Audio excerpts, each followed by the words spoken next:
في شان حبيبه ومحبوبه ومعشوقه آمرا ومخبرا إن الله وملائكته يصلون على النبي يا أيها الذين آمنوا صلوا عليه وسلموا تسليما اللهم صل على سيدنا مولانا محمد وعلى آل سيدنا مولانا محمد اللهم صل سيدنا مولانا محمد وعلى آل سيدنا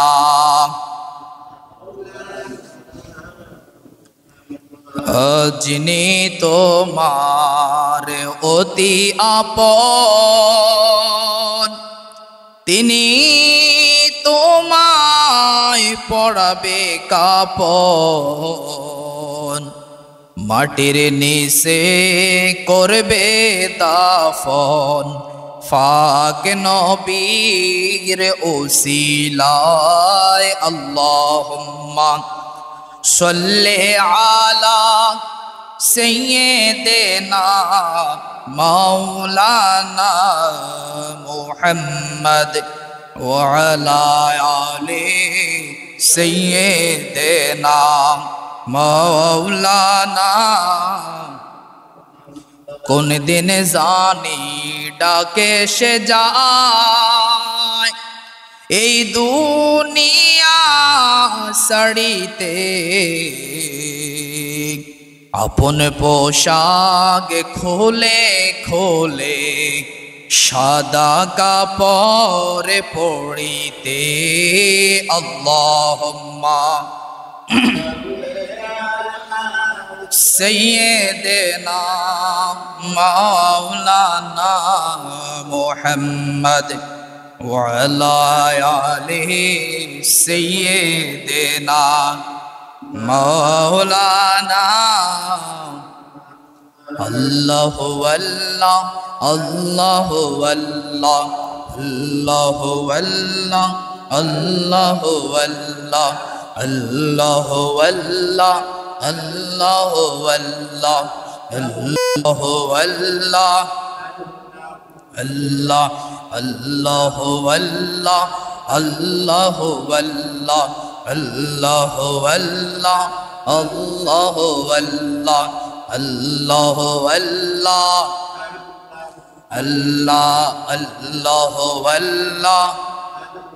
الله الله والله الله والله لا إله إلا الله محمد رسول الله صلى الله عليه وسلم মুআজ্জিজ মুহতারাম সম্মানিত আমার প্রাণপ্রিয় মুসল্লিনে কেরাম উপস্থিত মুরব্বিনে আযম সামিনে কেরাম আপনাদের সকলের প্রতি আমার আন্তরিক সালাম আসসালামু আলাইকুম ওয়া রাহমাতুল্লাহি ওয়া বারাকাতুহু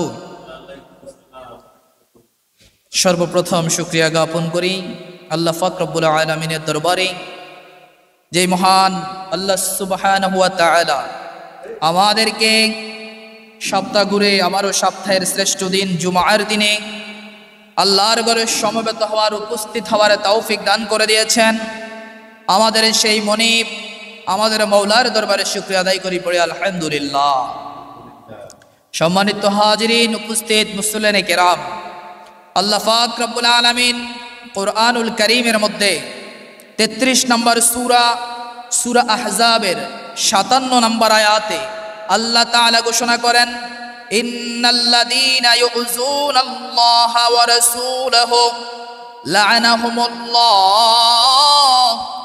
লা'নাহুমুল্লাহু ফিদ দুনিয়া ওয়াল আখিরা ওয়া আ'আদ্দা লাহুম আযাবাম মুহিনা। আল্লাহ তাআলা সূরা আহজাবের 57 নম্বর আয়াতে ঘোষণা করেছেন, নিশ্চয় যারা ইউযুনাল্লাহ, আমি আল্লাহকে কষ্ট দিবে, ও রাসূলাহু, আমার রাসূলকে, আমার নবীকে, আমার হাবিবকে কষ্ট দিবে, লা'নাহুমুল্লাহ, তাদের উপর আল্লাহর লানত, ফিদ দুনিয়া ওয়াল আখিরা, দুনিয়া এবং আখিরাতে। বলি নাউযুবিল্লাহ। খুব মনোযোগ দিবেন। আজকের আলোচনার বিষয়বস্তুটা আমার নির্ধারণ করার পিছনে একটা কারণ রয়েছে, সেটা আমি সামনে বলতেছি। আল্লাহ ঘোষণা দিয়েছেন, যারা আমার হাবিবকে কষ্ট দিবে, যারা আমি আল্লাহকে কষ্ট দিবে, তাদের প্রতি লানত, তাদের প্রতি অভিশাপ, তারা অভিশপ্ত। কোথায়? দুনিয়াতেও অভিশপ্ত, আখিরাতেও অভিশপ্ত। এরপর আবার আল্লাহ বলেন, ও আ'আদ্দা লাহুম আযাবাম মুহিনা, এই অভিশাপ নিয়ে দুনিয়া থেকে যখন তারা কবরের মধ্যে যাবে, পরকালের মধ্যে যাবে, তখনও আমি আল্লাহ তাআলা তাদের জন্য রেখেছি লাঞ্ছনাদায়ক শাস্তি। বলি নাউযুবিল্লাহ। আল্লাহ কঠিন শাস্তির কথা বলে নাই, লাঞ্ছনাদায়ক শাস্তির কথা বলেছেন। কারণ এর চাইতে কঠিন, এর চাইতে ভয়ানক শাস্তি আর হতে পারে না। কেন শাস্তি দিবেন? আল্লাহ এবং আল্লাহর রাসূলের সাথে যারা বেয়াদবি করবে। কি করবে? বেয়াদবি করবে। দেখেন, এই আয়াত দ্বারা বোঝা যায় আল্লাহকে মানুষ কিভাবে কষ্ট দিবে, আল্লাহ রাসূলকে মানুষ কিভাবে কষ্ট দিবে। এই আয়াত দ্বারা বোঝা যাচ্ছে আপনার কথা, আপনার কাজে, আপনার চলাফেরা, আপনার আচরণে কোনোভাবে যদি আল্লাহ রাসূলকে কষ্ট দেন, তাহলে ওই মানুষটার জন্য আল্লাহর লানত থাকবে। আরেকটা জিনিস এখানে বুঝার আছে আমাদের। এখানে আল্লাহ পাক রব্বুল আলামিন কোরআনের অন্য জায়গার মধ্যে বলেছেন, যদি কেউ আমার হাবিবের অনুসরণ করে তাহলে আমি আল্লাহর অনুসরণ হবে। আল্লাহ কোরআনুল কারীমের মধ্যে বলেছেন, যদি কেউ আমার হাবিবকে ভালোবাসে আমি আল্লাহর ভালোবাসা হবে। আল্লাহ কোরআনুল কারীমের মধ্যে বলেছেন, আমার হাবিবের এতাআত করলে, আনুগত্য করলে, আমার হাবিবকে রাজি করলে আমি আল্লাহকে রাজি করা হয়ে যাবে। ভাই সুবহানাল্লাহ।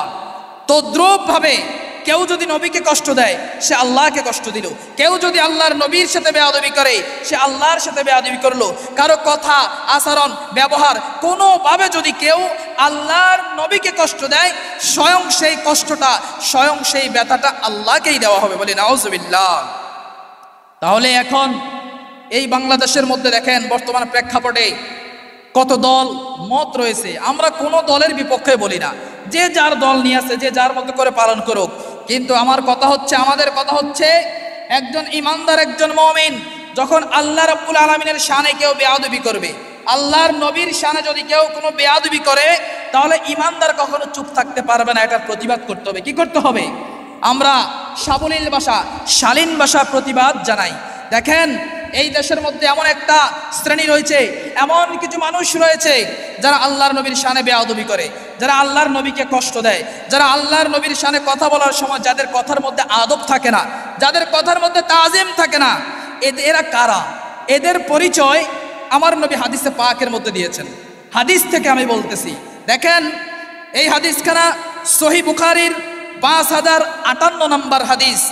হযরতে আবি সাঈদ খুদরি রাদিয়াল্লাহু তাআলা আনহু হতে বর্ণিত। তিনি কি বলেন? আপনি শুনলে আশ্চর্য হয়ে যাবেন এই হাদিস। এই মানুষগুলো কারা? যারা আল্লাহকে কষ্ট দিবে, আল্লাহর হাবিবের শানে বেয়াদবি করবে, আল্লাহর হাবিবের শানে তাজিম নিয়ে কথা বলবে না। আমরা একে অপরের সাথে যেভাবে কথা বলি, একে অপরকে নিয়ে যেভাবে কথা বলি, এইভাবে তুচ্ছ তাচ্ছিল্য করে আল্লাহর নবীর শানে কথা বলবে, এদের পরিচয় আল্লাহর নবী হাদিসে পাকের মধ্যে দিয়েছেন। এই হাদিসখানা বুখারী শরীফের 5058 নম্বর হাদিস। নবীজির সাহাবী হযরতে আবি সাঈদ খুদরি রাদিয়াল্লাহু তাআলা আনহু হতে বর্ণিত। তিনি বলেন, ক্বালা সামি'তু রাসূলুল্লাহি সাল্লাল্লাহু আলাইহি ওয়াসাল্লাম। নবীজির সাহাবী বলেন, আমি আল্লাহর নবীর কাছ থেকে শুনেছি, আল্লাহর নবী বলেছেন, ইয়াখরুজু ফীকুম কওমুন, দুনিয়ার জমিনের মধ্যে এমন একটা দল আসবে, দুনিয়ার জমিনের মধ্যে এমন একটা গোত্র আসবে, এমন একটা কওম আসবে, তাহকিরুনা সালাতাকুম মা'a সালাতিহিম, যারা তোমাদের সাথে নামাজ পড়বে, তোমাদের নামাজ তাদের নামাজের কাছে কোনো নামাজই মনে হবে না। এত সুন্দর তাদের নামাজ হবে, এমন সুন্দর করে তারা নামাজ পড়বে, তোমাদের নামাজের কাছে তাদের নামাজের কাছে তোমাদের নামাজ কোনো নামাজই মনে হবে না। আমার নবী বলেন, ওয়াসিয়ামাকুম মা'a সিয়ামিহিম, তোমরাও রোজা রাখবে, তারাও রোজা রাখবে। তাদের রোজার কাছে তোমাদের রোজার কোনো দামই থাকবে না। রোজার হুকুম আহকামগুলো এমনভাবে তারা পালন করবে, পুঙ্খানুপুঙ্খভাবে তারা পালন করবে। তাদের রোজা দেখলে, তাদের রোজার দিকে তাকাইলে মনে হবে তোমরা রোজাই রাখতে জানো না। এরপর আমার নবী বলেন ওয়া আমালাকুম মা আমালিহিম, তাদের ইবাদত বন্দেগী তারা এত চমৎকারভাবে করবে, তাদের ইবাদত এত চমৎকার, এত মনোরম হবে, এত বিনয়ের সাথে তারা ইবাদত করবে, আমল করবে। কথায় কথায় সুবহানাল্লাহ, কথায় কথায় আলহামদুলিল্লাহ, কথায় কথায় নাউযুবিল্লাহ, কথায় কথায় আস্তাগফিরুল্লাহ, কথায় কথায় আল্লাহু আকবার বলে এত সুন্দর তাদের ইবাদত হবে। সাহাবায়ে কেরামকে আল্লাহর নবী বলতেছেন তাদের ইবাদত দেখলে তোমাদের ইবাদতের কোনো দামই থাকবে না। তাদের নামাজ দেখলে মনে হবে তোমরা নামাজ পড়তেই জানো না। তাদের রোজা রাখার নিয়ম কানুন দেখলে মনে হবে তোমরা রোজাই রাখতে পারো না। আল্লাহর নবী বলেন ওয়ায়াকরাউনাল কুরআন, এই মানুষগুলো এত চমৎকারভাবে কোরআন তেলাওয়াত করবে, এত সুন্দর হবে তাদের কোরআনের সুর, এত চমৎকারভাবে কোরআন তেলাওয়াত করবে। লা ইউজাফিজু হানাজিরাহুম, কিন্তু এই কোরআন তেলাওয়াত তাদের শুধু কেবল ঠোঁটের আগার মধ্যে থাকবে। এই কোরআন তেলাওয়াত, তাদের সুমধুর কোরআন তেলাওয়াতটা তাদের এই কণ্ঠনালী তাদের গলার নিচে যাবে না। কোথায় যাবে না? গলার নিচে যাবে না। মনোযোগ দিয়ে শুনেন, আল্লাহর নবী সাহাবায়ে কেরামকে বলতেছেন, ও আমার সাহাবীরা শুনো, এই দুনিয়ার মধ্যে এমন একটা সময়, এমন একটা দল বের হবে, এমন একটা কওম বের হবে, তারা যারা আল্লাহ রাসূলকে কষ্ট দিবে, তাদের কথা বলতেছে। এরা কারা? আল্লাহর নবী বলেন তাদের নামাজের কাছে তোমাদের নামাজে মনে হবে না। তারা এমনভাবে রোজা রাখবে মনে হয় যেন তোমাদের রোজা তাদের রোজার কাছে কোনো কিছুই না। তারা এত চমৎকারভাবে ইবাদত বন্দেগী করবে, তাদের ইবাদতের কাছে তোমাদের ইবাদত কিছুই না। তারা এত সুমধুর কণ্ঠে কোরআন তেলাওয়াত করবে, তাদের কোরআন তেলাওয়াত শুনে আশ্চর্য হয়ে যাবে, এত সমুদ্র কণ্ঠে কোরআন তেলাওয়াত করবে, কিন্তু এই কোরআন তেলাওয়াত তাদের গলার নিচে যাবে না। গলার নিচে অর্থাৎ আমাদের যে অন্তর কলব, এখানের মধ্যে তারা এটাকে জায়গা দিবে না। এই কোরআন তেলাওয়াতটা তাদের ঠোঁটের আগার মধ্যে থাকবে। এরপর আমার নবী কি বলেন জানেন? রাসূলুল্লাহ সাল্লাল্লাহু আলাইহি সাল্লাম বলেছেন ইয়ামরুকুনা মিনাদ-দীনি কামা ইয়ামরুকুস সাহমু মিনার রামিয়াতি। আল্লাহর নবী বলেছেন কামা ইয়ামরুকুস সাহমু মিনার রামিয়াতি। এত ইবাদত থাকবে, এত রোজা থাকবে, এত নামাজ থাকবে, এত কোরআন তেলাওয়াত থাকবে, এরপরেও নবীজি বলেন তাদের ভিতরে ঈমান থাকবে না, তাদের ভিতরে দ্বীন থাকবে না। দ্বীন থেকে তারা এমনভাবে দূরে সরে যাবে, তাদের কাছ থেকে দ্বীন এত বেশি দূরে থাকবে, এমনভাবে দূরে চলে যাবে কামা ইয়ামরুকুস সাহমু মিনার রামিয়াতি, যেইভাবে ধনুক থেকে তীর ছুটে যায়। ধনুক থেকে তীর ছুটে যায়। ধনুক, ওই যে আমরা তীর মারি, যেটা বাঁকানো থাকে এটাকে বলা হয় ধনুক, আর যে শলাটা লাঠি এটাকে বলা হয় তীর। আল্লাহর নবী বলেন ধনুক থেকে যেভাবে তীরটা ছুটে যায়, তাদের থেকে ঈমানটা এরকম ভাবে বের হয়ে যাবে। মানে নাউজুবিল্লাহ।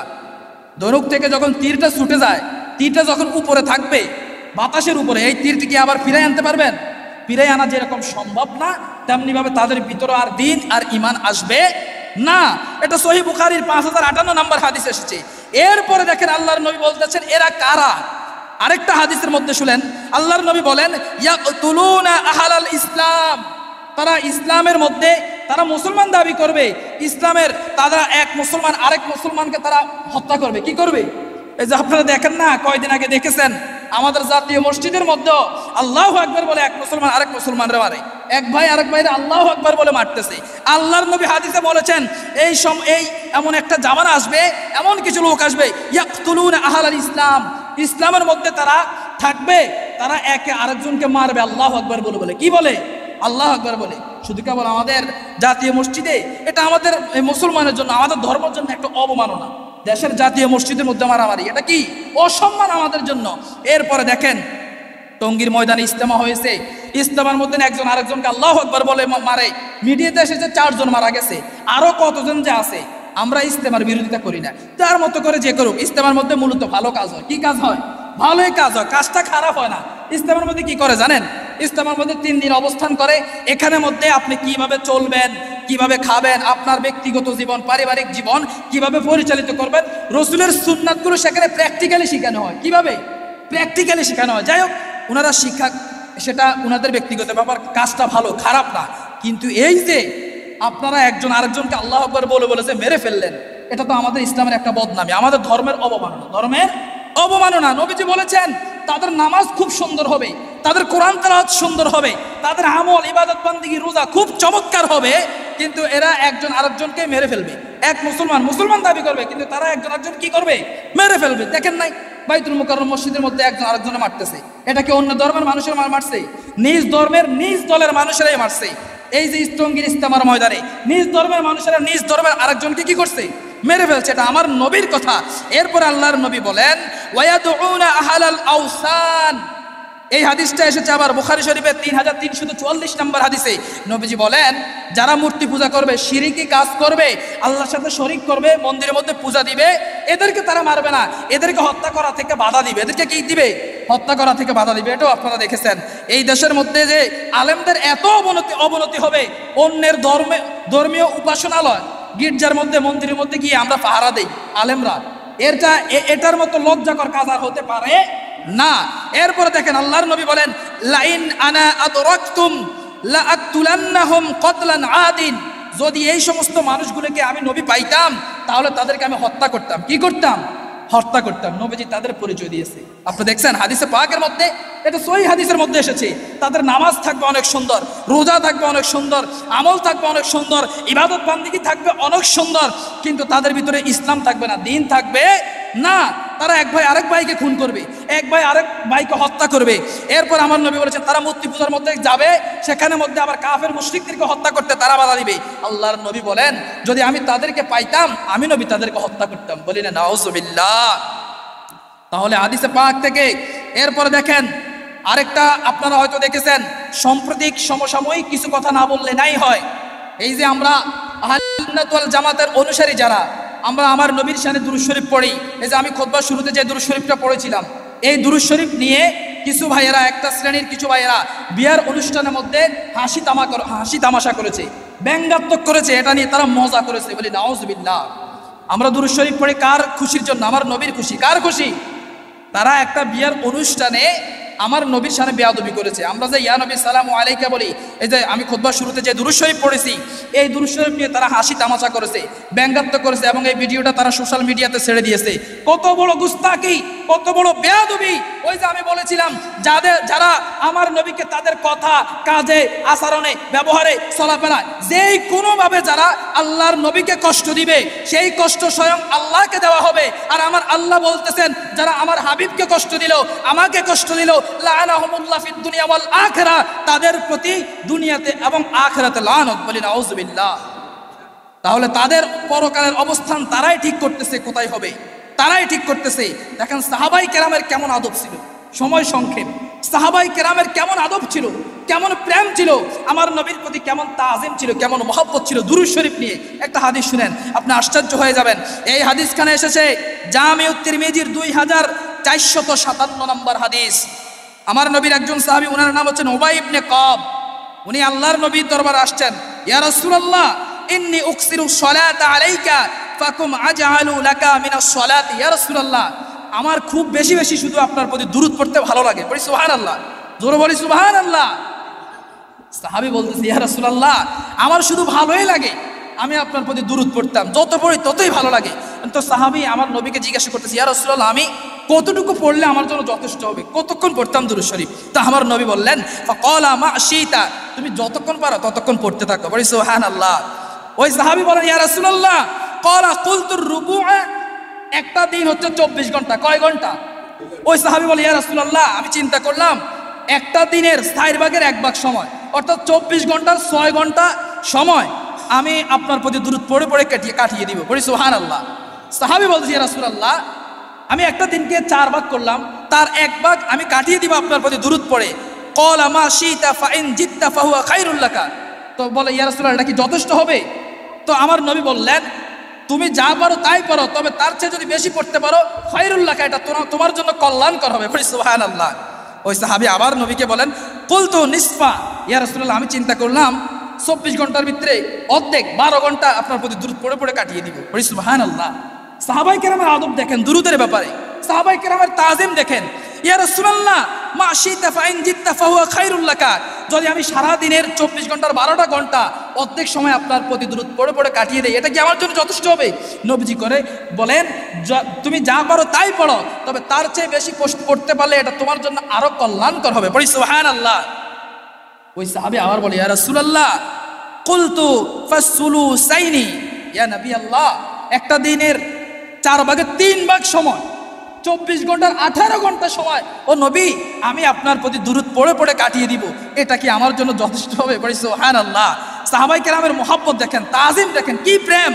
আমার নবী বলেন ক্বালা মা শিতা ফাইন জিত্তা ফাহুয়া খায়রুল লাকা। ও আমার প্রিয় সাহাবী শুনো, তুমি যা পারো তাই পড়ো, তার চেয়ে বেশি পড়তে পারলে এটা তোমার জন্য কল্যাণকর হবে।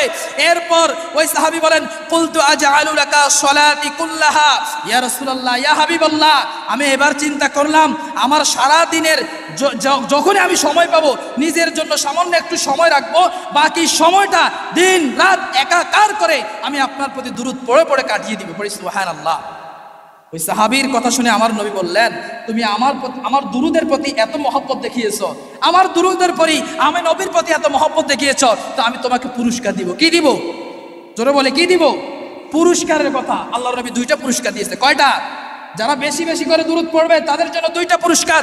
নবীজি বলেন ইদা তুকফাই হাম্মাকা, যদি তুমি আমার প্রতি যে কথা বলেছো বেশি বেশি দুরূদ পড়তে পারো, তোমার থেকে আল্লাহ তাআলা টেনশন, পেরেশানি, হয়রানি এটা তুলে নিবে। সুবহানাল্লাহ। তুমি কোনোদিন চিন্তিত হবে না। পেরেশানি, হয়রান, এই যে ডিপ্রেশন, আমরা মানসিকভাবে চিন্তা চেতনা করি, এগুলো থাকবে না। নবীজি বলেন আমি নবীর প্রতি বেশি দুরূদ পড়ার কারণে তোমাদের মাঝে কখনো চিন্তা, পেরেশানি এটা আসবে না।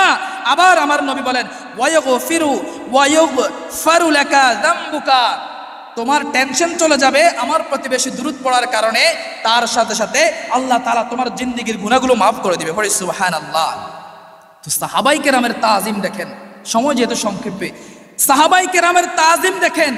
দুরূদ পড়ে পড়ে বলতেছি ইয়া রাসূলুল্লাহ দিন রাত একাকার করে আমার সারাটা দিন আপনার জন্য, সারাটা রাত কাটিয়ে দিব, যতক্ষণ পারি শুধু দুরূদে পড়বো। পড়ি সুবহানাল্লাহ।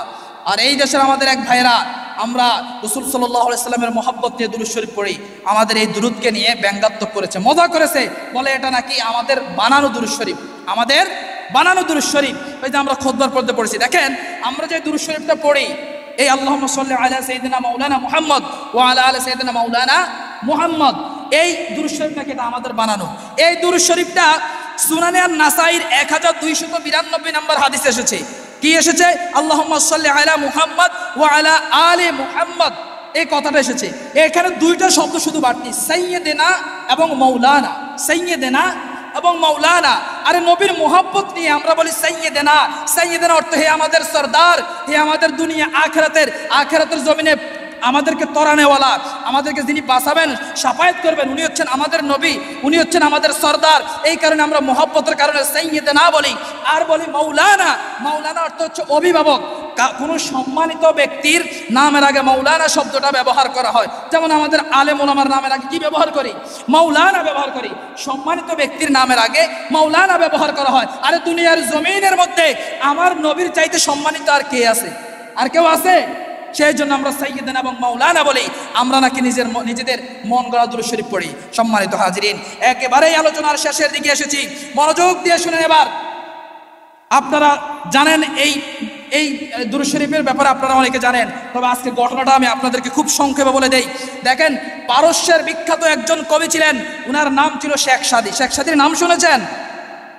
পারস্যের বিখ্যাত একজন কবি এবং লেখক, উনার নাম ছিল শেখ সাদী। উনি আমার নবীর শানে মাত্র 4 লাইনের একটা কবিতা লিখেছে, কাসিদা লিখেছে। এই কাসিদা, এই কবিতা পৃথিবী ব্যাপী উনার সুপরিচিত লাভ করেছেন। পড়ি সুবহানাল্লাহ।